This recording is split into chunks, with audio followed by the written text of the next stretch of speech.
Hello friend, welcome to our YouTube channel English and Odia Education। तो friend आज हम पढ़ा परिवेश विज्ञान पंचम श्रेणी पाठ नाम है आमे किपरि आमको शासन कलु। एटा हला द्वितीय अध्याय। तो प्रथमे तुमे ए चैनल को सब्सक्राइब करो कहीं एथिरे एमिति अनेक वीडियो तुमे देखिबाकू पाइबो।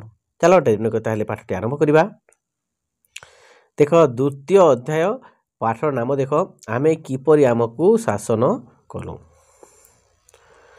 तल श्रेणी आमे स्वायत्त शासन व्यवस्था विषय पढ़ी। आस आमे राज्य सरकार और केंद्र सरकार गठन विषय पढ़ा और सेमानंग संपर्क विषय जानिबा। कौन कौन जाना आमे राज्य सरकार और केंद्र सरकार गठन विषय चला जानिबा एवं पढ़ा। आम ओडिशार शासन करिबा पई विधानसभाटी अछि। आम ओडिशा को कोन शासन करबा गोटे विधानसभा अछि।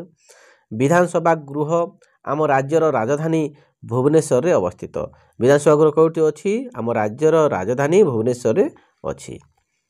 एही सभार सभ्य माने लोक मानक द्वारा प्रत्यक्ष भावे निर्वाचित होंती। एमाने लोकंक द्वारा प्रत्यक्ष भावे निर्वाचित होंती। एमानंकु विधायक कहा जाय। माने कोन कहा जाय मानको विधायक कहा जाए।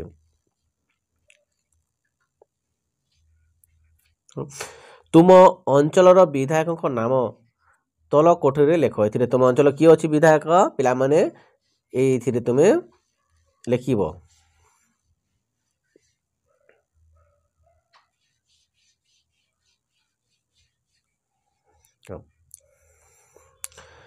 आम राज्य सरकार गठन देख।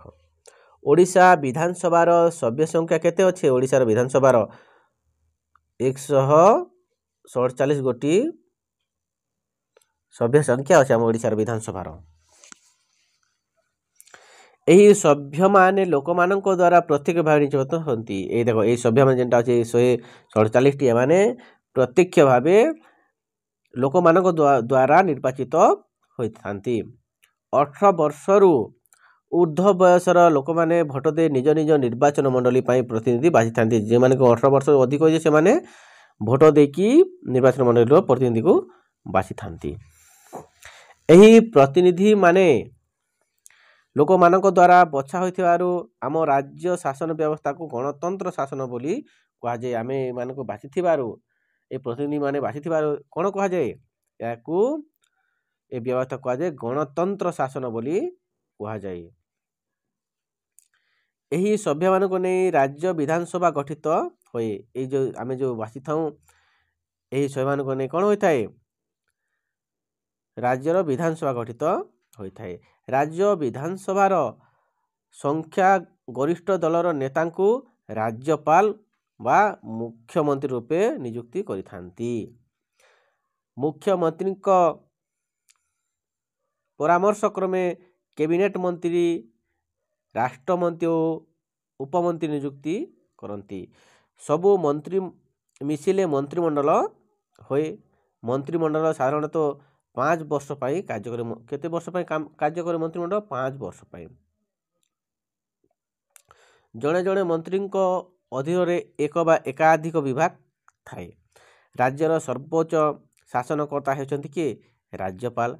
तांको नाम रे राज्य शासन चले। राज्यपाल को राष्ट्रपति नियुक्ति करथांती। राज्यपाल को किए नियुक्ति करथांती। राज्यपाल को राष्ट्रपति नियुक्ति। आम राज्यर वर्तमान राज्यपाल को नाम कौन देखो हरिबंधु कंभापति। आम राज्यर वर्तमान मुख्यमंत्री को नाम श्रीयुक्त मोहन चरण माझी। देखो आम राज्यर वर्तमान विद्यालय और गणशिक्षा मंत्री को नाम है कौन श्री नित्यानंद गौड़। हाँ आम राज्य सरकार 3टी अंग रही। देख एक है आईन गढ़ा संस्था। 2 है आईन को कार्य करिवार संस्था। 3 नंबर देख आईन को तर्जमा करिवार संस्था।